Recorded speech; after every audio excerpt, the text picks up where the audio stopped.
Media Watch, James Credence here. James, the law forbidding denial publicly of the Armenian genocide, which was passed here in France, has now been judged unconstitutional. And I imagine the reaction online to that has been fairly widespread. Well, it's certainly in Turkey, Mark, very, very quickly there was reaction on the two English language Turkish websites, which I was able to have a look at. The Hurriyet Daily News, they had it on breaking news all afternoon. It was their top news story. Council rejects France's Armenian genocide bill because this concerned the Ottoman Empire back in 1915. Turkey is the inheritor of the Ottoman Empire. Sure. They don't want this image of being responsible for genocide. So this has been a big diplomatic dispute between Turkey and France. And today's Zaman, that's another English language paper, they're pointing that out as well. So basically Ankara was very pleased with the fact that this was turned Turkey isn't around. denying the actual sort of the fact that people died. They say 300,000 died. The Armenians say 1.5 million were killed, right. Basically led to perish by the Ottoman Turks, that kind of thing. And of course France and Turkey had a diplomatic spat over this law, didn't they? Now, what they're pointing out in the Turkish press today is that Turkey is now willing to reopen economic and political ties with France, which they had severed back in January because of this. And so they're ready now to sort of, perhaps review the legal or the diplomatic situation. And so basically blogs and websites have been looking at this all afternoon and looking at the reasons behind it. Basically, what the Constitutional Council said is it's disproportionate.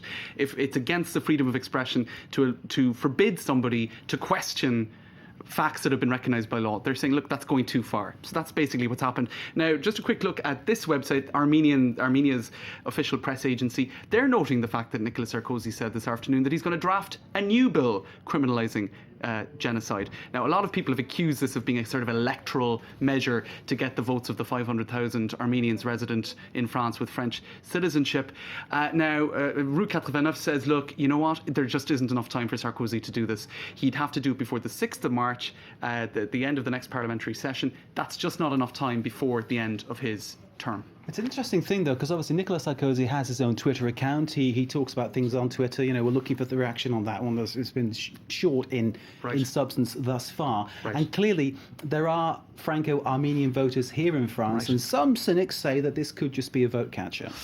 That's right. And what they're saying in this Rue 89 article as well, which is quite interesting, is even if this was an electoral bid, Sarkozy has now shown the Armenian community that he's done his utmost to get this, to have this recognised. So clever. Even if it doesn't pass, he's kind of, pandering maybe the wrong word, but he's showing them, look, vote for me, I'm on your side. Right. The Armenians will be able to say, it's or he true. Can say to them, vote for me because I've done my best for you, even if it didn't work out in the end. Yeah. So there you go. That's the way the cookie crumbles, as they say. Okay, Angela Merkel has had a liquidity crisis. James will explain what all this means. Right, okay. Well, there were pictures that I would have loved to have shown you, but this, I can think we might be able to see it here on this Business Insider page. This was in Germany last weekend, right? Yeah. And she was, just doing her thing with the voters, and basically what happened is she had 5 glasses of beer just fall on top of her head. Now, this YouTube video has gone absolutely viral. It's had something like 400,000 clicks in the last 48 hours. And the poor guy in question, I'm not sure have we seen it happen yet. I think here we go, replay. Oh, now, bless her. Look at that. She, what a professional, she reacted really well. But poor guy, I bet he was mortified, wasn't he? Well, he gave an interview to Bild, which is the tabloid in Germany. There he is. And he said that he did say Scheiße at the exact moment that happened. I'm sure people will be able to figure out. We don't need to translate that, do we? Merde. Right. We will say it in every language except English. So a big interview with him saying, look, it's just der Kanzlerin. Oh, I like it. But she was very cool about it. And what a lot of people have been saying on Twitter is another liquidity crisis for Merkel. So people have been quipping about it, quipping. But she took it well.